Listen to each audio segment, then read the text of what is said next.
everyone, today we are going to hear from Brett Pendorf, single worker chief troubleshooter at NYSEG. So this is our truck that I work out of the single worker units. They're a little smaller than our bigger trucks. It just makes it better for ease to turn around in tight spots. This actually has an extension on it that extends out. This will go about 48 foot in the air. So I started my career as a tree trimmer. I went to college, got a 2-year degree, and then from there I went into trimming for Nelson. They do utility trimming for NYSEG and the utilities. Did that for about 3 years, and then I proceeded to go to a line school out in Idaho with my twin brother. Took the first job out of Idaho, which was at JCR in New Hampshire. I did 3 years there, and then I proceeded to come to NYSEG, and I've been to NYSEG for almost 10 years now. It's a very rewarding job. You get to help people. They compensate you very well. My journey was fairly long, but not super. I mean, you have a 4-year apprenticeship through any utility or a contractor. It's going to be 4 years of on-the-job training and book work. Once you complete those 4 years, you're going to be a journeyman lineman, which you can pretty much go anywhere in the world once you have that ticket. It transfers to anywhere that you go. If you're a journeyman, you are good to go. You have a lot of opportunities. You're going to do something new every day. I've been doing this for almost 14 years now, and I've never done something the exact same. You don't have to worry about getting bored, and you get to help people, and you're compensated very well for it. There's a bunch of different tools. These are grips for wire, rubber blankets to cover things up that are electrified. We have a jib on here that can lift, almost 500 pounds. That's how we do our transformer change outs and whatnot. We can extend that out, and that's how we lift that weight up to the pole.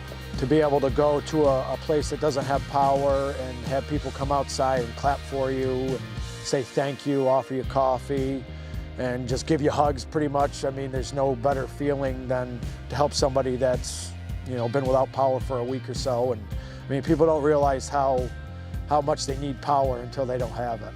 These are jacks for getting the wire up, obviously, because if you have a span of wire down, it's going to be too heavy for you to lift up by hand. So we run these jacks out and hook it to a grip. If you want to work hard, this is a hard job. You're out in the worst weather, when everybody's home, in a dry house. We're working in the worst conditions, when the rain, the snow, the wind. So if you can want to work hard and not be scared of, going out in the weather and earning a living, it's a great career for you. And like I told a lot of people, I was actually scared of heights when I first started.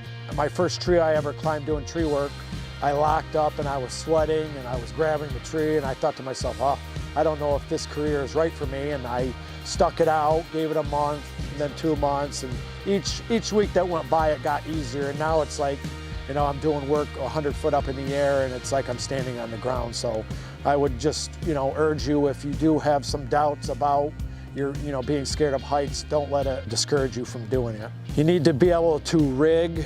You need to be able to do a little bit of math, to figure out transformer loadings and whatnot.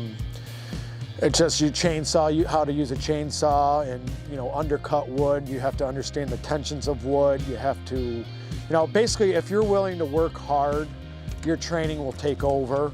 They train us very well for what we do. If you're willing to put in the book work and the effort and want to do it, you will succeed without a doubt. I took this troubleshooting position about 1.5 years ago.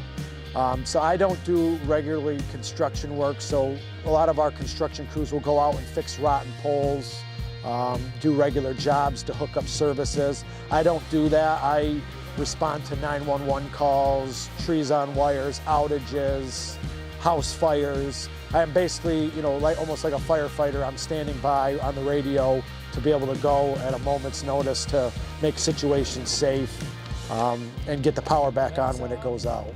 That's what I ride around in pretty much every day.